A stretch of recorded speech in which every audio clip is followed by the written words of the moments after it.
I'm in Vancouver's Chinatown. I'm going to the Yat-Sen Garden.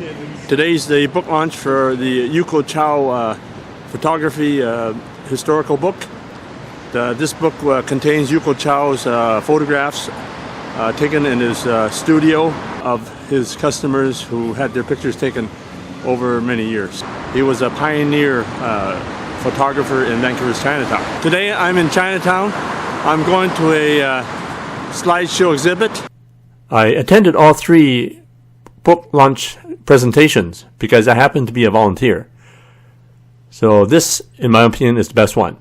So tell me about your own family pictures and your own stories. Please comment, like, and subscribe. Many of you have probably heard the story. In fact, in the book, I think the first 3 pages are dedicated to the story of this story, the story of my journey, finding Yucho Chow, and what happened as a result of that. But for those of you who don't know it, I'll try to say it quickly. It was about, now it's almost 10 years ago. I was interviewing World War II veterans, the last of the remaining Chinese-Canadian World War II veterans. And they're all aging, of course, and so I found that one of the best ways for them to remember things was we would bring out their photo albums in their boxes, and the dust would go flying, and they would show me photos. And I kept seeing these studio photographs with this little seal that said Yucho Chow. I thought it was a cool name. I liked the seal. I'm a designer, so I noticed design a lot. And composition. And after hitting the 6th family and seeing another photo, and again taken from different time periods, 1915, 1920, 1930, the depths of the Depression, into the war period, after the war, I became curious. I Googled him, and like I said, about roughly 10 years ago, there was practically nothing on him, just a smattering of little photos here and there, really nothing on who he was. And I thought, how can that be? How can someone contribute like this and be forgotten? And so that's probably what motivated me. It was a great passion to do him some honor. But what I didn't, sorry, I'm getting emotional here. What I didn't realize was by learning his story and telling his story that I would wind up telling the story of so many other people. That's when I never realized what I was getting into when I began this journey. Do you want to go to the next slide, Phil? So it began with this photo. This is the Cobom family. They were out of Victoria, and all 4 of the children were in the service. Next, please. And then this is the second one I saw. So this is also Yucho Chow, taken around 1922, of a little kid named Hardin Lee on a bicycle. And so these are just, what I'm trying to do is illustrate the first 2 that I ever saw that began this journey. But I thought of Yucho Chow as a Chinese photographer because that's all I had ever seen. And slowly I began to learn a little bit about him and why there was nothing out there on him. I began to learn that his work was everywhere yet nowhere. And what I discovered about him, first of all, was that he was an immigrant himself. He came in 1902. He had $100 sewn inside his jacket for the head tax when he arrived. We don't really know much about what he did at first. The legend is that he was a houseboy, but we don't know that for sure. But the first time I find something on him is 1906, when he puts this little ad in the paper, and it says, Chinese interpreter, all kinds of translation and advertisement, signing of articles, etc. 1 year later, he opens up his first studio. And he switches around, he moves there, moves somewhere else. Eventually, he lands on a very prime spot, right on 23 West Pender, kind of retail.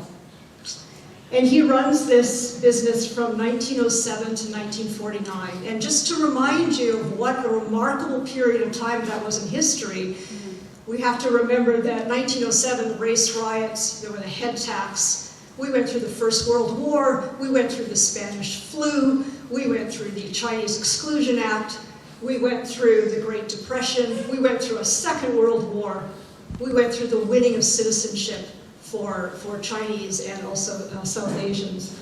A really remarkable, challenging, but tumultuous and transformative time in our country and our city's history. He dies very late in 1949. He comes into work one day and he never goes home. And from 1950 until 1986, his sons take over the business. And then when they finally close up, so that's roughly, what, almost 80 years there of photography, of photographing the community, they feel that no one's interested in all this stuff. What are you going to do with all this stuff, all these negatives? And they take it to the dump. And that's why it was all lost. Now, to be honest with them, it was just a business to them, right? They also felt like these things had been commissioned by other people. Were we the rightful owners of these negatives? But regardless, this was the reason why his work was everywhere, yet nowhere. And what existed of it now lay in the boxes and dusty albums of individual private families. And that's what started me on this journey of looking for these photos, one photo at a time, one family at a time, one story at a time. Because every photograph that someone gave me invariably had a story that went with it. Just so for those of you who like a bit of history, I'll give you a little bit of background. He changes his background, so he uses different backgrounds at different times. His early backgrounds, this is probably one of his first, is very ornate. If you go to the next slide, you can see that decorative flourishes up there, very ornate. And he uses that for a while. And then he moves on to this background, which is, it's kind of a nice forest with lush trees. There is a window with a shutter there. On some of the wider photos, we can see a lovely Italian countryside. So it was the notion of European elegance and sophistication that he tried to bring to his photographs. And of course, you see there the carved stools and things like that. Then he moves to a slightly different variety with now he has leaded glass windows and curtains. There's a fire in 1935. It's actually a fire in the rooming house next door, and that affects his studio. So there's a period of time where he's renting out other space, and you see a black curtain. So there's what I call the black curtain period that lasts for about a year and a half, 2 years, before he comes back with these designs, which are now sort of Art Deco, celebrating that sort of beautiful, lovely, very clean lines, geometric lines of Art Deco design. Next. And this is probably his most famous one that he used, and it was at a time when more people could afford photography. So even though it's a photography book, I want to read a little bit from the book, since actually I don't like writing, and it takes a lot of energy for me to do this, so I will share a little bit with you. Offering affordable photography was the only way for a Chinese cameraman to survive. In the first half of the 1900s, photography was still a luxury, as few people could afford their own camera. For most customers, it took savings, and usually a special occasion, to hire a commercial photographer and trundle down to a studio decked out in one's finest attire. For those of lesser means, getting a photo done might also require borrowing a suit or a dress from a friend. For every class and race, photographs were regarded as something special, a way to mark one's place in the world, to remember and be remembered. Like painted portraits from an earlier age, sitting for a photo was a symbol of status. Photographs allowed people to share a story about themselves and were intended to project an image of success and show the relatives back home that the cost and sacrifice entailed in immigrating had been worth it. Most often, photographs commemorated important milestones and special moments such as weddings, birthdays, anniversaries, or marked the arrival of a new generation born in the adopted homeland. After each photo session, customers usually ordered multiple copies, which were presented to family and friends. Long before Facebook and Instagram, people were eager to share photos of themselves. But back then, the sharing had more significance, as a lifetime story might be packed into one image, and the photos did not come cheap. Next, please. So more, just a little bit about him. So his children played a very important role in his studio, as it was very typical of Chinese businesses back then. So his daughter Mabel was his first assistant. She would carry the tripods, she developed the film, she did basically everything, greeted the guests. And then she was born in China, and then following that, sorry, Sarah, his oldest son, Peter, his next son, which is Philip. So go ahead, keep going, yeah. And lastly, his daughter, younger daughter, Jessie. And Jessie did most of the hand painting. And just to give you an example of how great she became, just go on to the next one. So this is an early portrait that she did where she hand painted with oils. And it definitely looks like it's painted. It was probably done in 30, 31, 32. And if you go to the next one, you see remarkable advancement in her skills. In fact, some of the photos are so good, I can't tell they're not painted until I scan them. If you go to the next one, you can see the close-up of that photo and how it was done. So they contributed definitely to his success. And I just put this in because I love it. It's really messy, his little place. He's got photos all over the place, and he loved to smoke cigars. And obviously he had a very warm face. There was something about this man. I mean, we don't know really why he was so accepting of people. Maybe he was just a shrewd businessman, but whatever it was, he left us a remarkable legacy. So as I said, I started off for the first 5 years thinking he was mainly a photographer for Chinese. I heard he did other people, but I saw no evidence of that. And then a few years ago, all that completely changed for me. And people from other communities began to contact me and say he was one of the most popular photographers with the early Black Canadian community that came up through, often coming up as homesteaders from America. This is one example here of a new, I'm trying to show you some of the new ones that were in the exhibit. This is the McFadden family, and I asked them about their last name. So he's McFadden and she's a Taylor, and they reminded me that these were the names of their slave owners, and they carried on those names and kept them to this day. Next, please. This is a lovely story. This is Ishar Singh Gill. He came to Canada in 1902 from India. Interesting, he had many different names.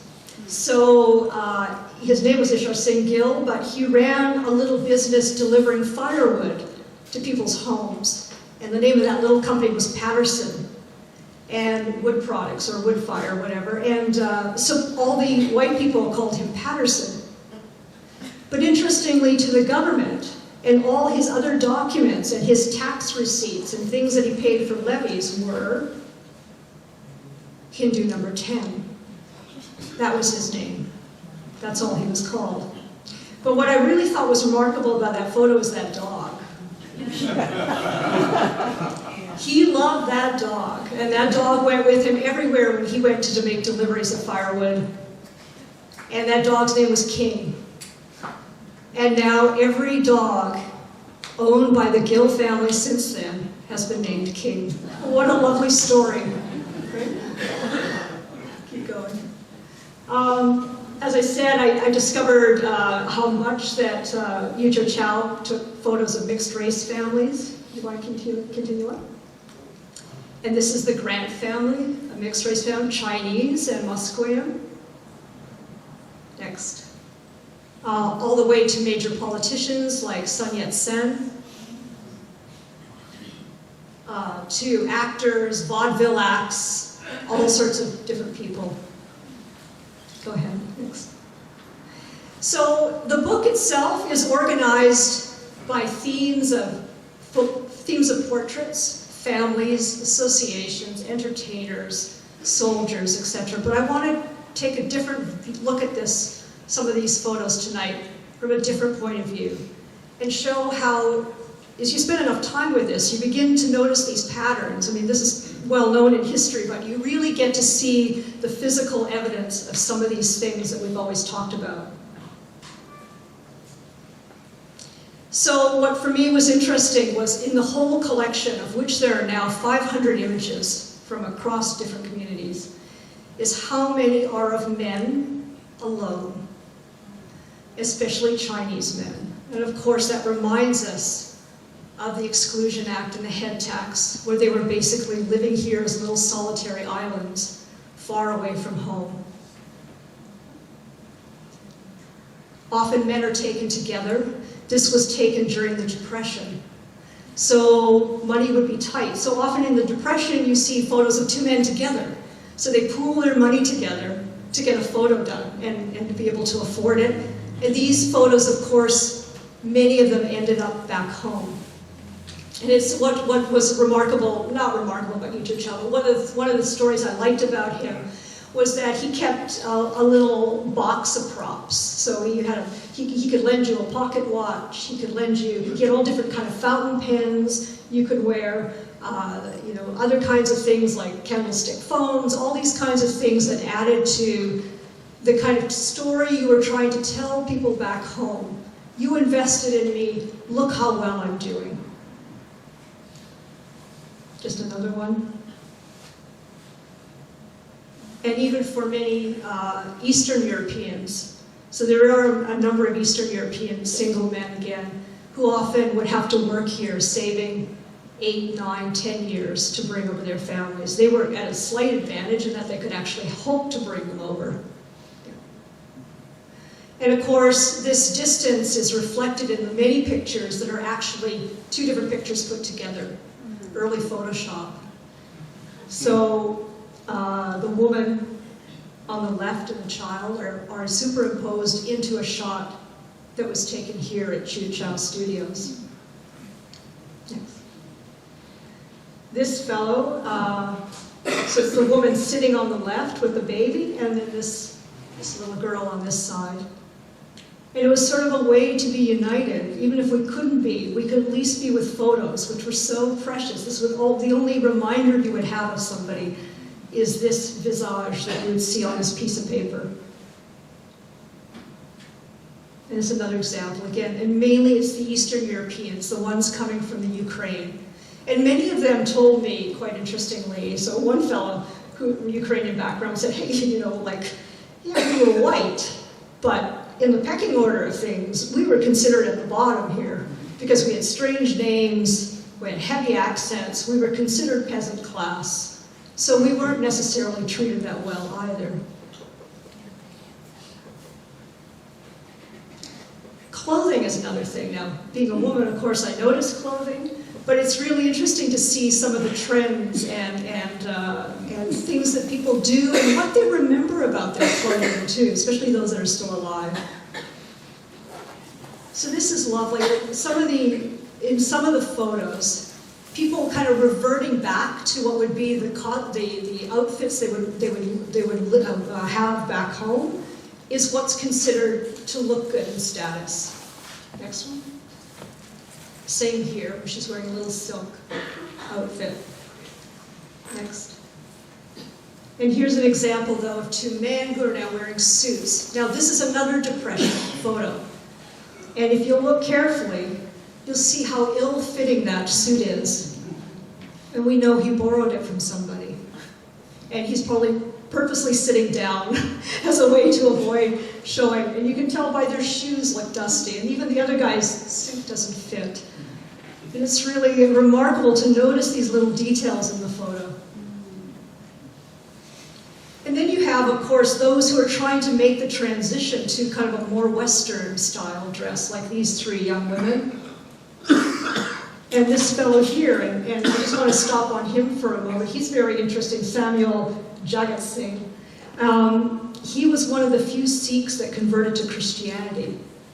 And he paid an enormous price for it. He was beaten and harassed and beaten up again and beaten up again by his own group. He apparently, when he was a kid in India, had heard the story of Daniel and the lion from the Bible. And he was so fascinated by it. And this has somehow led him on this journey that when he got here, he became a Christian. And you see how much he's trying to look Western in this photo. This is Janki Shori, beautiful, beautiful woman. She's of Hindu origin. And there are many fewer of those that were here, more Sikh Canadians. And you see she's doing this combination too, where she's wearing sort of a slightly Western style dress.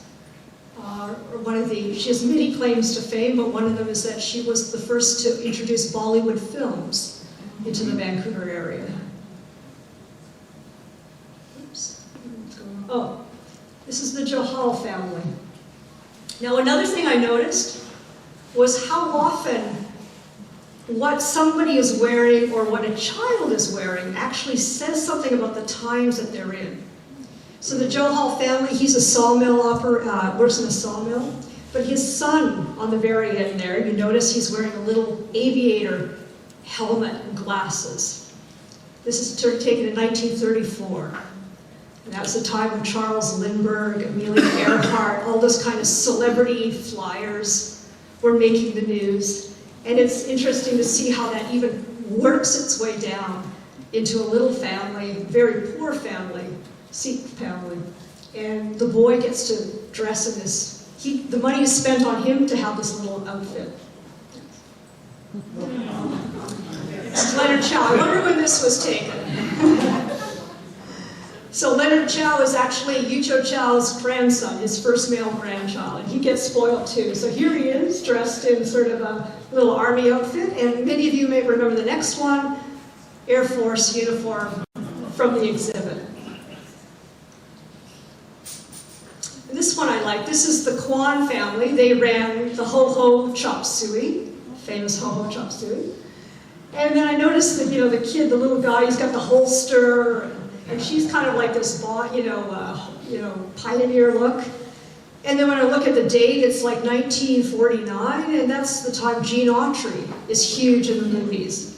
I don't remember Gene Autry, but I read about it. So again, these little details are reflected in these photos. It just says something. And weddings, it was an interesting trend in weddings. So even during the Depression, it was interesting to see how much money was spent on those dresses. Now, many of these were handmade, so they would have been cheaper, but very elaborate. But then you hit the 40s, like 39, the war years. Next, please. And you have a whole body of wedding photos that are involving suits. And that one was in the show. One of my favorite. I just love the crease on his pants. They're so sharp, and he's so proud and so happy. It's such a beautiful moment. Next, please. And children. So lots of photos of children. Mostly next children are taken within the family unit. So that disproportionately, especially in the early years, those are the type of photos that you see children in. Not a lot on their own, although there are some. This is the Choi family. This is Wei-Sin Choi. Sitting there. He had just been adopted. And this is the photo they went out to celebrate the adoption of their son. The Sangara family. This is an interesting photo. So this has been hand-painted. It's been altered twice. Been hand-painted, not by Yucho Chow, because it's not his style. And the little boy, so at the time this is taken, the mother there, second from right, is actually pregnant. She gives birth, and they add the little kid to the bottom there. But what I really like about this photo is that all the children in the front are holding books because they wanted to convey to the people back in India, our children are being educated, even our daughters. So again, little props mean something.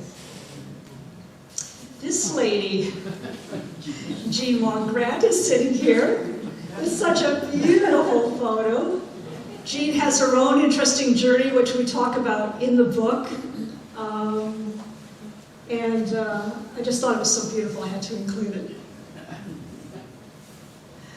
So one of the problems, of course, with early photographs is the shutter speeds were very long. And so it's frequently, in early photographs, you see children slightly blurry. What I like, look at this little kid. You can tell he's gotten into trouble. And he's been told, look at his eyes are wide and his hands are flared out. Hold still. Just love that. The Weinstein family. So they were a Jewish family, Jewish from Romania. And this is them with their mother, and their story in the book is that they came from an Orthodox Jewish family, very, very Orthodox. But in the end, the mother had to send them to a kindergarten, which was in one of the churches. And so, of course, they learned church things, they learned Christian things, they learned Christian children's songs. So she said, we used to come home, skipping home from school, the two of us, singing Jesus Loves Me, the top of our lungs. And their mother was just like, what have I done? What have I done? And this is the Tersa family, and I really love this photo. So there's a whole series that they gave me. I just chose this one for the book. But they were of Czech background, and their parents had a volatile marriage. And they were kept on breaking up. And then every time they got back together, again, a new baby was born. And they look so sweet, but the photo actually hides a very sad reality for them, was that when their mother finally walked out for the last time, they all wound up in foster homes and was raised in the foster home system. So it's just, looks can be deceiving. And just quickly, I'm going to do a few portraits, just to show you the remarkable range of portraits. This is Jessie Sam. Very beautiful, very Hollywood kind of feel to it. Next. This is Jack Chow, same thing. Beautifully lit, clear. Some of you would have seen this from the show. This is Richard Proctor, so a Black American that came up to Canada. This one's quite lovely, hand-painted, and this is Edith Chong. The next one is Wendell Hoffert. And Wendell's interesting, so his interesting story is that he was Russian immigrant, worked as a mechanic. Never, ever, he really camera shy. He did not like having his picture taken. And then someone suggested, why don't you go to this Chinese guy, Yucho Chow, he does good photographs. And he came out with that. And he looks like something from Mad Men. Like, it's just such a great photograph that he even painted. Okay, I'll get it colored, please. And apparently, when his daughter brought it in to us last May at the show, she said it was the only photograph he ever liked of himself. Okay. And lastly, I think I had mentioned in the show that some photos have gone silent. And this is actually the really sad part about this project, is how many photos are silent, have lost their voice. People do no longer know who's in those photos, who they are. And some of them are remarkable photos, like these four men with that dog. Like, who are they? What were they doing? This couple here. I can only think that they came up through Alberta from the US, escaping slavery. But their photo is silent. Next. And this woman, attractive, she's really well dressed. Like, who was she? What was her life? What was her story? Next one, this South Asian couple, very well dressed. Again, that's taken in the 30s, so that'd be the Depression era. Next. And this just came in last week, so photos still coming into me. This was found in the Wong Society archives, and just look at how beautiful that face is in that man. And then lastly, these children, which were in the exhibit. And this likely may never know who they are. Next, please. So I think there's some legacies that he leaves us. And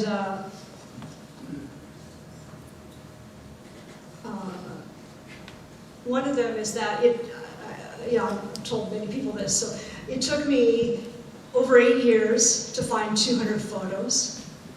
And now this collection is over 500 and encompasses so many different communities. The Chinese community is the core of it, but there's so many other communities. Big Croatian community that took a lot of photos.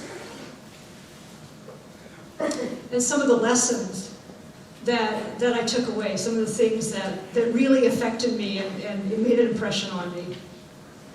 And first of all is what we've talked about a few times in here tonight, is how much we were and continue to be the same. Even though we come from different, back then they came from all 4 corners of the earth, and different languages, different skin colors, different religions, different socioeconomic statuses. And yet when you see these pictures all together, you see that commonality, that common desire and aspirations and fears. And that's one thing that really became so clear to me in this show. The second is how limited memory is. And invariably, within the third generation, that memory is lost. It's very, very shallow. And, sorry, I can't remember what the next one is. And that every person has a story. And what I love about Yucho Chow's collection is not just the Sun Yat-Sens or the Douglas Jungs or the people that are really well known. It's everyday people. Everyday people like Yat-Sen Gardens, who still had a remarkable story with that dog King and his name, his Hindu number 10. They're just ordinary people, but they were still remarkable. And I want to just close with this reading. It is not clear what made Yucho accepting and open to all people. Perhaps, being an immigrant, he felt compassion for other immigrants who, like himself, struggled to make Canada their home. Perhaps he believed it was important to represent the community in which he lived. Maybe he was just a shrewd businessman who saw an opportunity, a market that was untapped by other photographers. Regardless of what motivated him, Yucho Chow left an incredible legacy that speaks to us and informs us today. By acknowledging and documenting the lives of those who lived at the margins of society, by illustrating the similarities between communities, by validating the worth of every individual, by faithfully recording the faces and fortunes of ordinary people, the anonymous crowd comes alive through his lens. It finds a voice and calls out to us, personally and intimately, filling in the backdrop to the hidden past of our city. Thank you.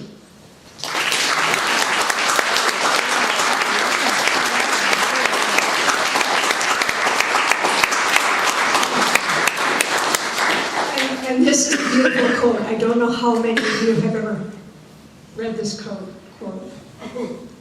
Thanks for checking out my video, and please give me a thumbs up, and be sure to check out some of my other videos on this channel, and please subscribe. If you get a chance, check out my other channel, the award-winning Chinese cooking channel.